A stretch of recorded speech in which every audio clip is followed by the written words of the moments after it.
अब nature of exam क्या चीज हमसे कह रहा है? आपने तो सुना होगा कि इस एग्जाम में 3 स्टेप होते हैं।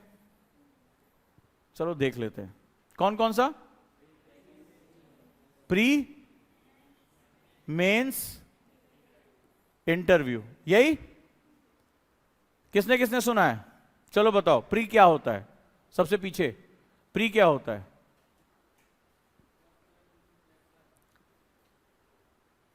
बोलो बोलो, मैं सुन रहा हूं। हाँ हाँ बोलो, खड़े होके बात करो आराम से, या बैठ जाओ, कोई बात नहीं अगर बोल पाओ तो। प्रीलिम्स क्या होता है? पता है ना कि ये 3 स्टेप होते हैं, कितनी बार ये सुना है? प्रीलिम्स, प्रीलिम्स क्या होता है?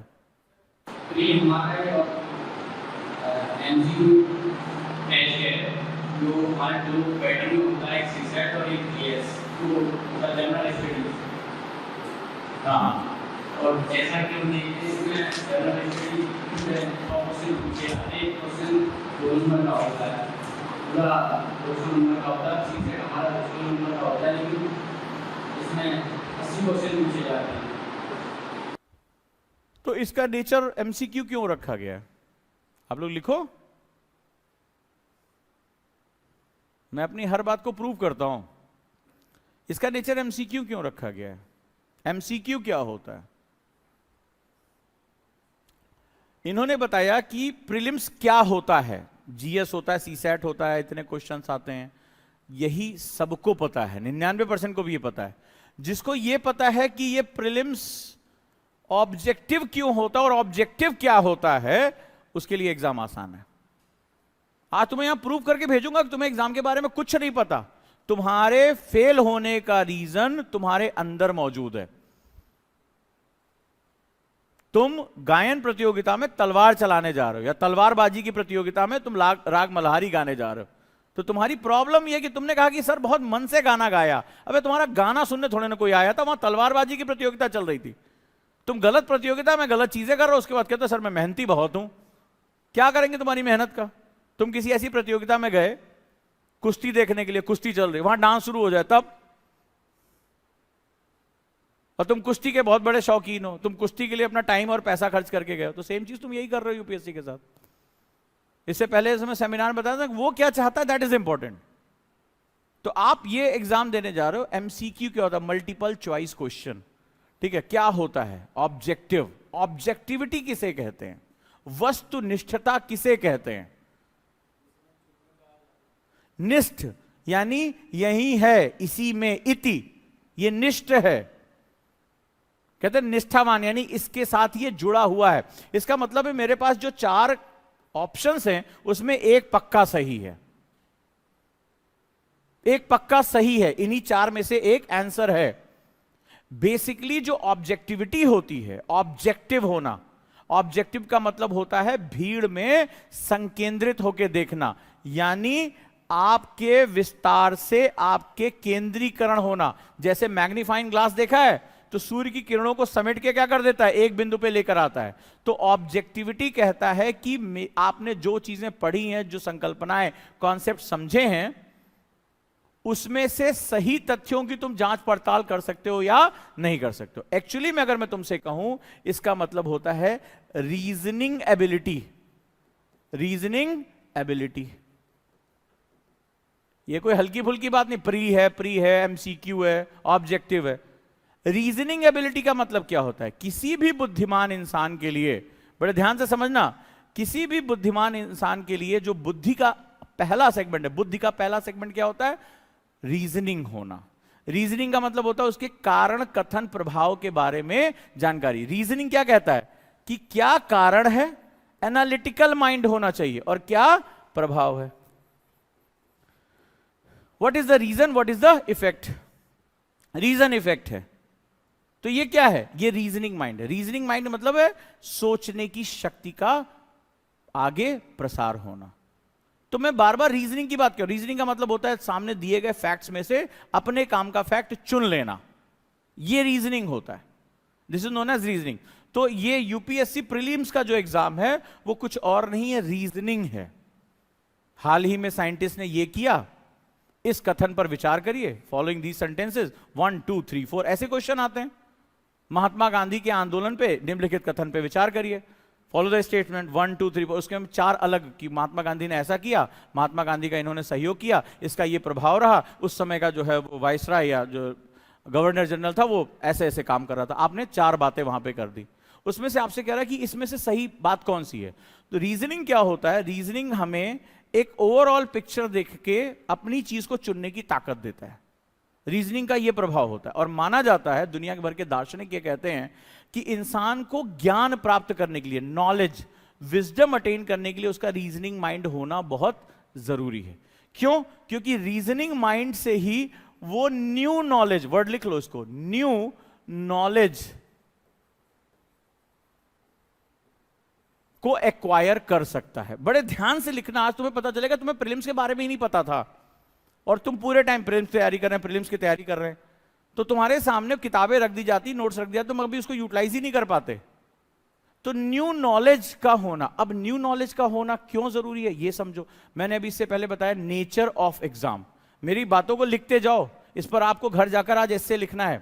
मैंने जो पढ़ाया उसमें मुझे एक विस्तार चाहिए, आपकी थिंकिंग चाहिए, क्योंकि यही है रीजनिंग का मतलब होता है थिंकिंग एबिलिटी की शुरुआत। थिंकिंग क्या है? थिंकिंग,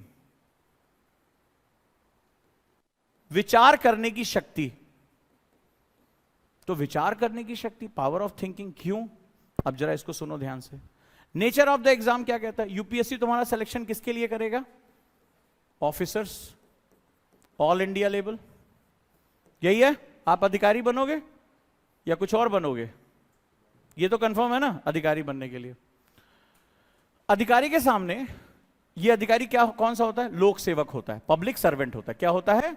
लोक सेवक। यानी जनता के सामने जो भी समस्याएं आ रही हैं, और इधर कौन है? सरकार है, ये गवर्नमेंट है। मान लो इसका नाम मैंने रख दिया गवर्नमेंट। गवर्नमेंट जो कि संविधान से बंधी हुई है, डीपीएसपी से, वो कहती है कि भाई भारत को लोक कल्याणकारी राज्य होना चाहिए। कैसा होना चाहिए? वेलफेयर स्टेट होना चाहिए। यानी वेलफेयर मतलब गरीबी हटाने के लिए सरकार को पैसा दे, सड़क बनाने के लिए दे, बिजली दे, स्वास्थ्य के लिए दे, ज्ञान विज्ञान को आगे बढ़ाए, हम और ज्यादा स्पेस क्राफ्ट अपने भेज सकें। तो इसके बारे में जो है वो बात होती है। ये कौन करता है? गवर्नमेंट डिसाइड करती है। हर साल इसके लिए वो क्या बनाती है? बजट बनाती है, एक मकसद को लेकर। चलो गरीबी निवारण करेंगे, इस बार हम सभी बच्चों का टीकाकरण करेंगे, पोलियो वैक्सीन देंगे, XYZ सारी बातों को लेकर। लेकिन इस बजट को इंप्लीमेंट करने का काम कौन करता है? लोक सेवक। अब ये जो होता है ये लोक सेवक है। मैंने आपको रख दिया कि आप लोक सेवक हैं थोड़ी देर के लिए। ये लिंक होता है किसके बीच में? गवर्नमेंट। आप किसके बीच में लिंक होंगे? गवर्नमेंट, जो कि एक इच्छा रखती है कि देश से गरीबी खत्म हो, सभी बच्चों को एजुकेशन मिले, लड़कियों के लिए टॉयलेट्स बने, जो है ड्रॉप आउट रेशियो कम हो, बाल विवाह कम हो। हर अपनी गवर्नमेंट का सबका एक टास्क होता है। पर्यावरण सुरक्षित रहे, जो है सफाई बढ़े, ओपन डिफिकेशन, खुले में शौच की व्यवस्था खत्म हो। और आप लिंक होते हैं किसके बीच में? जनता के बीच में। ये पब्लिक है। ये जो अभी मैं सिलेबस डिस्कशन करूंगा, तो ये जो, इसको हम लोग सोसाइटी बोलते हैं। क्या बोलते हैं? सोसाइटी। अब ये बड़ी हेटेरोडॉक्स होती है, बहुत ही अलग है। कोई धर्म से जुड़ा हुआ है, कोई जाति से जुड़ा हुआ है, कोई विचारधारा से, कोई जेंडर से, कोई भाषा से, कोई क्षेत्र से, कोई स्टेटस से, कोई वर्ग से ये जुड़े हुए हैं। अलग अलग तरह के लोग एक जगह रह रहे हैं। आपने कहा कि स्वच्छता बढ़ानी है और चाचा कह रहे नहीं है, जब तक हम खेत की तरफ निकलेंगे नहीं तब तक हमारा काम होगा नहीं। तो ये बड़ा ही एक दिक्कत वाली बात यहां हो जाती है। अब आपको समझाना है और आपको कन्विंस करना है। अब जरा ध्यान से देखो कि सरकार ये कह रही है कि आपको ये चीज करने, आपको ये लक्ष्य प्राप्त करके हमें देना है। गांव में हमें सड़क चाहिए, या अभी आपने देखा कि 100% कह रही गवर्नमेंट की इंस्टीट्यूशनल डिलीवरी कराओ, सभी जो गर्भवती महिलाएं उनको पोषण दो और उनकी इंस्टीट्यूशनल डिलीवरी कराओ। अब पता चला गांव में ही 50 तरह की दिक्कतें। वो बोले नहीं, हमारे, मान लो किसी की सास बोली, कह रहे नहीं हमारी बहू अस्पताल नहीं जाएगी, हमारे यहाँ इनके पापा, उनके पापा, इनके पापा जो है वो फलाने फलाने ऐसे पैदा हुए। दुनिया भर की बातें हो जाती हैं। अब आपको अपना प्रोग्राम गवर्नमेंट कह रही कराओ, ये कह रहे नहीं कराओ। अब आपको सामने क्या दिक्कत आती है? एक सिचुएशन आ जाती है और इस सिचुएशन में आप अपने दिमाग का प्रयोग करते हैं, क्योंकि इस सिचुएशन से निपटने के लिए आपके पास कोई भी मैनुअल नहीं है। कोई मैनुअल नहीं कि पढ़ के बटन दबा दिया और हो गया। आपको क्या करना पड़ेगा? रीजनिंग करनी पड़ेगी। रीजनिंग, जो वर्ड निकल कर आया है रीजन से, रीजन का मतलब होता है कारण, क्योंकि हर कारण एक प्रभाव पैदा करता है। Every reason create an effect. बड़े ध्यान से इसको लाइन को लिखो, बड़ा खास लाइन है, यही यूपीएससी, यूपीएससी सिर्फ 2 वर्ड में है, रीजन इफेक्ट। अगर तुमने मेरे साथ सीख लिया, एनालिटिकल माइंड तुमने सीख लिया, तो तुम्हें कोई दुनिया की ताकत रोक ही नहीं पाएगी। हम प्रॉब्लम में इसलिए क्योंकि हम रीजन इफेक्ट को समझते ही नहीं है। कारण और प्रभाव, कोई भी चीज हो रही उसका कारण है, चाहे वो सफलता हो चाहे असफलता हो, जीत हो हार हो, कुछ भी हो, और उसका प्रभाव। चंद्रयान 2 छोड़ा गया और वो क्या हुआ, अपनी ऑर्बिट में सक्सेसफुली वो जो है वो नहीं लैंड हो पाया, तो प्रभाव क्या पड़ा, पूरी दुनिया ने, भारत, पाकिस्तान जैसे लोग भारत के बारे में बोलने लगे। चंद्रयान 3 सक्सेसफुल हो गया, जो हमें गरीबों का देश फलाना कहते थे, आज वो हमें एलीट क्लब में कह रहे हैं कि दुनिया का पहला देश जो साउथ पोल पे पहुंच गया। तो कारण और प्रभाव, ये क्या होता है, अगर हम कहें प्रभाव, भारत की शक्ति बढ़ गई, भारत स्पेस पावर बन गया, तो उसका कारण होगा। तो कारण और प्रभाव दोनों एक दूसरे के साथ चलते हैं, बड़े ध्यान से समझना। कारण और प्रभाव, इस संसार में जो कुछ भी लॉजिकल है वो क्या है, कारण और प्रभाव की वजह से है। अगर देश गरीब है तो उसके कारण है, तो गरीबी क्या है, प्रभाव है, तो गरीबी का कारण। जिस दिन तुमने ये 2 वर्ड को सही से तुमने समझ लिया, कॉज एंड इफेक्ट, उस दिन तुम्हें यूपीएससी समझ में आना शुरू हो जाएगा। कॉज एंड इफेक्ट रीजनिंग का फंडामेंटल होता है। आप क्या सोचोगे, भाई ये जो चचा हैं, ये ओपन डिफिकेशन, सरकार कह रही है कि हमें तुम्हारे जिले में 0 खुले में शौच नहीं चाहिए, और चचा जो है वो तमाम तरह के तर्क दे रहे हैं, देखो शास्त्रों में ये लिखा है, ढकाना में ऐसा हुआ है, फलाना चीजें ऐसी हुई हैं, तो आप इसके बारे में बहुत सी बातें करते हो। अब सवाल ये है कि चचा को समझाएं कैसे, तो आपको कारण प्रभाव लाना। आप चाचा को लाठी भी नहीं मार सकते, क्योंकि आप लोक सेवक हैं, मालिक नहीं है, आप लोक सेवक हैं, ठीक है। तो आपको क्या करना पड़ेगा, अब आपको गवर्नमेंट के टास्क पूरे करने के लिए आपको क्या करना पड़ेगा, नई एक लॉजिक को डेवलप करना, समझाना पड़ेगा, पीयर ग्रुप बनाने पड़ेंगे, आपको उनको बताना पड़ेगा कि इससे कितनी बीमारियां होती हैं, वो अपने तर्क देंगे, आपको अपने तर्क देने होंगे। यानी ऑफिसर बनने का पहला गुण क्या होना चाहिए, you must have the reasoning mind. बड़े ध्यान से लिख लो इसको, ऑफिसर बनने के लिए पहला गुण होना चाहिए, you must have reasoning mind. यानी वहीं से आपको सॉल्यूशन निकालना है। तो ये आपको समझना पड़ेगा कि कारण और प्रभाव क्या चीज होती है, है ना। तो आपकी पहली शर्त मानना जा रहा है कि आपके पास रीजनिंग माइंड होना चाहिए, क्योंकि आपको सिचुएशन को एनालिसिस करके क्या करना है, सॉल्यूशन निकालना या क्राइसिस मैनेजमेंट करना है। और ऑफिसर्स को ये बहुत करना पड़ता है, पूरी लाइफ में ये काम करते रहना पड़ता है। क्राइसिस, दंगे हो गए तो हमेशा बल प्रयोग नहीं होता है, वो लोग क्या करते हैं, जाते हैं वहां के जो बुजुर्ग आदमी, पहले उनको पकड़ते हैं कि चाचा आप चल के समझाओ, आपकी बात सुनी जाती है। तो हर तरीके से, जहां लाठी चलानी होती है वहां लाठी चलाते हैं, जहां बातचीत करनी होती है वहां बातचीत करते हैं, जहां शांति प्रक्रिया अपनानी होती है वहां शांति प्रक्रिया अपनाते हैं, कौन सी धारा लगाई जाएगी, क्या किया जाएगा, वो सारी चीजें वो मैनेज करते हैं। तो रीजनिंग माइंड सबसे इंपॉर्टेंट। तो इस एग्जाम का जो पहला नेचर है वो क्या है, आपका रीजनिंग माइंड चेक करना। और ये क्या है, स्क्रीनिंग है, इसके मार्क्स जोड़े नहीं जाते हैं, इसमें सिर्फ ये देखा जाता है प्रीलिम्स में कौन इस एग्जाम में आगे जाने योग्य है या नहीं है। प्रीलिम्स के मार्क्स आपके जोड़े नहीं जाते फाइनल मार्क्स में, ये सिर्फ कट ऑफ है।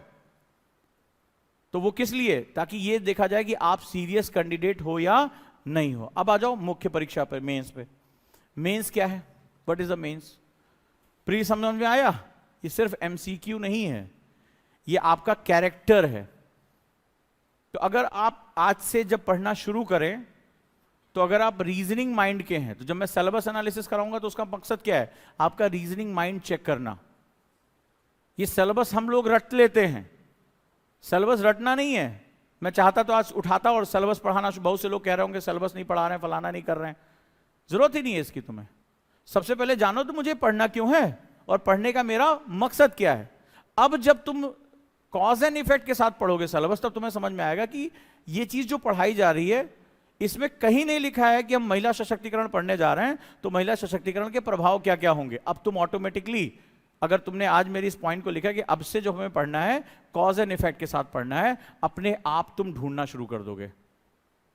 और अभी तुम चाहो तो प्रैक्टिस कर सकते हो घर जाके। अगर एक महिला सशक्त हो जाती है, एक महिला सशक्त हो जाती है, तो महिला के सशक्त होने के क्या क्या कारण होंगे, और एक महिला अगर सशक्त हो जाती है तो क्या क्या प्रभाव होंगे। लिख सकते हो आज तुम लोग, घर जाके होमवर्क दे रहा हूं, क्वेश्चन है, बड़ा इंपॉर्टेंट क्वेश्चन है। देखिए तुम्हारा थिंकिंग, तुम्हें समझ में आएगा यूपीएससी है क्या बेसिकली, और तुम जो समझ रहे थे वो उससे डिमांड सप्लाई अलग है। तुम राशन की दुकान पे जूता ढूंढ रहे थे, सही दुकान पे पहुंचो। तो कॉज एंड इफेक्ट, एक महिला के सशक्त होने के क्या क्या कारण हो सकते हैं। वुमेन को इंपावर करना है, कैसे तुम इंपावर करोगे, कारण मतलब उसके कैसे तुम उसकी प्रक्रिया को स्थापित कर सकते हो, और उसके क्या क्या अगर एक महिला, एक वुमेन जो है इंपावर हो गई, इफेक्ट्स क्या क्या होंगे। जैसे फॉर एग्जांपल एक पढ़ी लिखी महिला है, मान लो महिला को तुमने पढ़ा दिया, तो निश्चित रूप से उसके बच्चे की एजुकेशन बहुत अच्छी हो सकती है।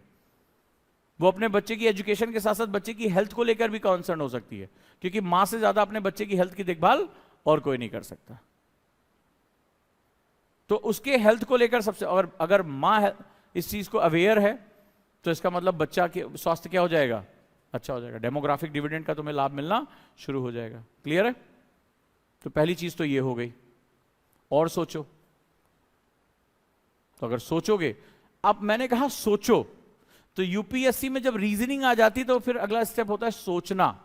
आप थिंक करना, और जिस दिन तुमने थिंक करना शुरू कर दिया, एग्जाम तुम्हारा है। क्यों? इससे सबसे बड़ा लाभ क्या होगा, तुम्हारा सिलेबस तुम्हें आसपास दिखने लगेगा। जब कोई महिला तुम्हें दिखाई पड़ेगी, बोझा ढो रही है, घर के काम कर रही है, तो अब तुम्हारे लिए वो सिलेबस का पार्ट होगी। चलो इसका बिहेवियर एनालिसिस करते हैं, इसकी पर कैपिटा इनकम कितनी है, ये अपना परिवार कैसे चला रही होगी, इसके जीडीपी में कैलकुलेशन कर रहे हैं कि नहीं कर रहे हैं, इसके इन्हांसमेंट के लिए क्या किया जा सकता है, ये स्किल वर्क कर रही है, अनस्किल वर्क कर रही है। देखो कितने क्वेश्चन निकलते चले जा रहे हैं। तो अनस्किल वर्कर से इसको स्किल में कैसे लेके जा सकते हैं। मान लो स्किल हो गई, कोई काम करना चाहती है, किसी काम को करने के लिए हमें क्या चाहिए होता है, इनिशियल इन्वेस्टमेंट चाहिए होता है। इसको इन्वेस्टमेंट देने की सुविधा है या नहीं है। अब वो तार जोड़ने शुरू हो जाएंगे, और जिस दिन तुमने तार जोड़ लिया, उसमें पढ़ाई में एक नया मेथड आ जाएगा, इंटर डिसिप्लिनरी अप्रोच। सुना होगा तुमने, अंतर विषयक ज्ञान यूपीएससी की सबसे बड़ी ताकत होती है। हो जाएगा तुम्हारे लिए अंतर विषयक ज्ञान। अब आ जाए मेंस क्या होता है। मेंस डिसिप्लिन है।